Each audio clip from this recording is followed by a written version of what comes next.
আজকে দামোদা উপজেলা প্রশাসন কর্তৃক আয়োজিত আন্তর্জাতিক মাতৃভাষা শহীদ দিবস উদযাপন উপলক্ষে আজকের আলোচনা সহ পুরস্কার বিতরণী অনুষ্ঠানের সম্মানিত সভাপতি, উপজেলা নির্বাহী অফিসার, উপস্থিত আছেন বিভিন্ন দপ্তরের সম্মানিত দপ্তর প্রধান, সরকারি কর্মকর্তা কর্মচারীগণ, উপস্থিত আছেন আমার রাজনৈতিক বিভিন্ন দলের সম্মানিত সভাপতি, সেক্রেটারি এবং বিভিন্ন পর্যায়ের নেতৃবৃন্দ, উপস্থিত আছেন সাংবাদিক বন্ধুগণ, উপস্থিত কমলমতি ছাত্রছাত্রী এবং তাদের শিক্ষকবৃন্দ, সম্মানিত সুধীমণ্ডলী, আল্লাহ তাআলার দরবারে শুকরিয়া আদায় করছি আলহামদুলিল্লাহ বলে।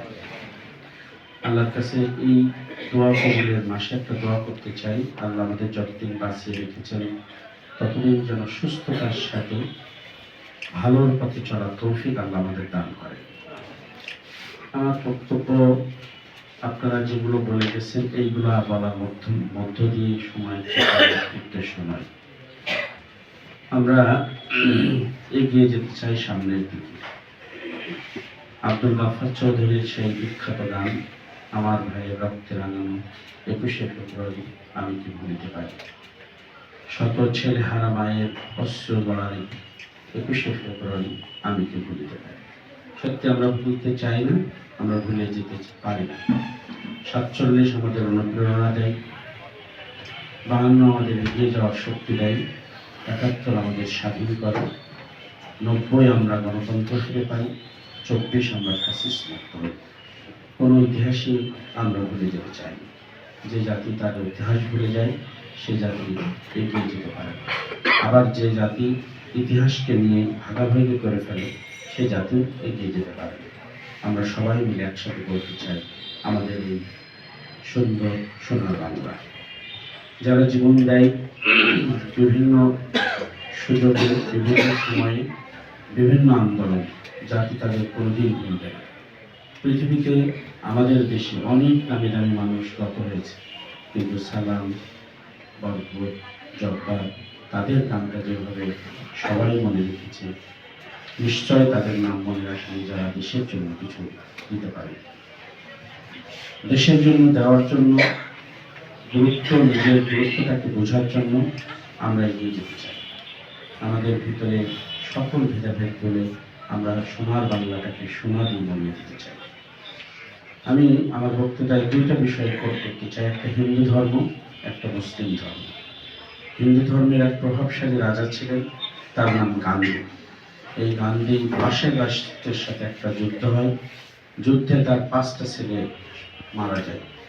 রাজা ছিল খুব আস্তিক প্রকৃতির, গভীর জঙ্গলে গিয়ে সে বলছে তার প্রভুকে, প্রভু আমি জীবনে এমন কোনো অন্যায় করিনি যে অন্যায়ের জন্য আমার এত বড় একটা শাস্তি দিতে। প্রভু তার জবান থেকে বলছেন, তুমি ছোটবেলায় অনেকগুলো প্রজাপতি মেরেছিলে, সেই প্রজাপতিগুলো মালাই করে তুমি সারা অঞ্চল ঘুরে বেড়িয়েছিলে, মনে পড়ে? রাজা গান্ধী তখন বলছে এটা আমি আমার খেলার ছলে করেছিলাম। প্রভু উত্তর দিচ্ছে, এইটাও আমার খেলার ছল, যেটা তোমার সন্তানগুলো মারে। হিন্দু ধর্মের এই শ্লোকের শেষে সে বলছে, তুমি যদি দুনিয়াতে একটা অন্যায় করো, কাউকে একটা থাপ্পড় মারো, কাউকে কোনো কষ্ট দাও, এই কষ্টটা তোমার দিকে ফিরে আসবে অথবা তোমার সন্তানের দিকে ফিরে আসবে যদি তোমাকে না পায়। তাহলে আমরা যদি এই স্বার্থটুকু নিজেরা রক্ষা করতে চাই, যে আমরা আমাদের পরবর্তী প্রজন্মকে ভালো রাখতে চাই, তাহলে প্রত্যেকটা খারাপ কাজ থেকে আমাদের দূরে আসতে হবে। আমাদের মৌলিক শিক্ষা। আমরা মুসলমান, আমাদের কোরআনে আল্লাহ তাআলা বলছেন, তুমি যদি যাররা পরিমাণ অপরাধ করো তার প্রতিদানও তুমি পাবে, যাররা পরিমাণ খারাপ কাজ যদি তুমি করো তার প্রতিদানও তুমি পাবে। তাহলে যাররা কতটুকু জিনিস আমরা সবাই উপলব্ধি করতে পারি এই জায়গায় যারা আছে। কোনো অপরাধ মানুষকে সাময়িক শান্তি দিলেও স্থায়ীভাবে কোনো অপরাধ মানুষকে শান্তি দেয় না। আসুন আমরা যেন কোনো অপরাধ না করে এগিয়ে যেতে পারি, সেই সুযোগ আমরা গ্রহণ করি। আমরা 17 তারিখে শপথ নিয়েছি যেই ওয়াদাগুলো, যেই প্রতিশ্রুতিগুলো আমরা দিয়েছিলাম, সেগুলো একে একে বাস্তবায়ন আমরা করতে চাই। আমরা যে ওয়াদা করেছিলাম 17 তারিখ ইস্টা বলে এসেছি, আমরা ট্যাক্স ফ্রি গাড়ি নেব না, প্লট গ্রহণ করব না, সরকারের রাজস্ব যেন বেঁচে যায় তার দিকে লক্ষ্য। আমাদের বর্তমান প্রধানমন্ত্রী জনাব তারেক রহমান, তিনি সরকারি গাড়ি নেননি, ফুয়েল কস্ট নেবেন না, তার মন্ত্রী পরিষদের সদস্য যারা আছেন, সংসদ সদস্য যারা আছেন, তারাও ট্যাক্স ফ্রি গাড়ি নেবেন না। আমরা এরকম ভালো কাজে প্রতিযোগিতা করতে চাই, খারাপ কাজে আমরা প্রতিযোগিতা করতে চাই না। আমি একজনকে মারলাম, সে আমাকে মারলো, আমি একজনকে গালি দিলাম, সে আমাকে গালি দিল, তাহলে একটা প্রতিহিংসার সমাজ আমরা পাবো, যেই সমাজে আমার সন্তানরা বেড়ে উঠবে, যেই সমাজে শান্তি পাবে না আমাদের সন্তানরা। আমরা সবসময় এ গ্রেড চাই, আমরা সবসময় ভালো হতে চাই, কিন্তু স্মরণীয় হয়ে হওয়ার জন্য সবসময় এ গ্রেড দরকার নেই, মনুষ্যত্ব দরকার। আমি শেষ করবো একটা কবিতা বলি। রামু গোয়ালার ছেলেটি ম্যাথে 21 পেয়েছেন, পাবে না কেন, সারাদিন তো থাকে হাটে হাটে। আমার ছেলে ম্যাথের এটা মাধ্যমিক স্টার, বাংলায় যদি ওই বাটাই টঙ্কিয়া। আমার ছেলে কর্পোরেটে জার্মানিতে থাকে, রামুর ছেলে পাড়ার মোড়ে দই মিষ্টি গেছে। বৌমা আছে আইটিতে, ব্যস্ত ভীষণ ছেলে, খোঁজ খবর নেয় উইকেট করে। রামু ওর নাতনিটাকে নিয়ে রোজ বিকেলে ঘরে, আমার নাতনিটাকে আজ বর্তমানে পড়ে। আজ নভেম্বর 16 তারিখ, চোখের কোণে জল, একলা ঘরে বুড়ো বুড়ি, স্মৃতিটুকু সব বল। হঠাৎ কে নাচছে পড়া, দরজা খুলে দেখি দাঁড়িয়ে আছে মিষ্টি হাতে রামুর পোলা। সে পোলা কয়, বিষমশাই আজ নভেম্বর 16, আপনাদের বিবাহের অর্ধ শত হল।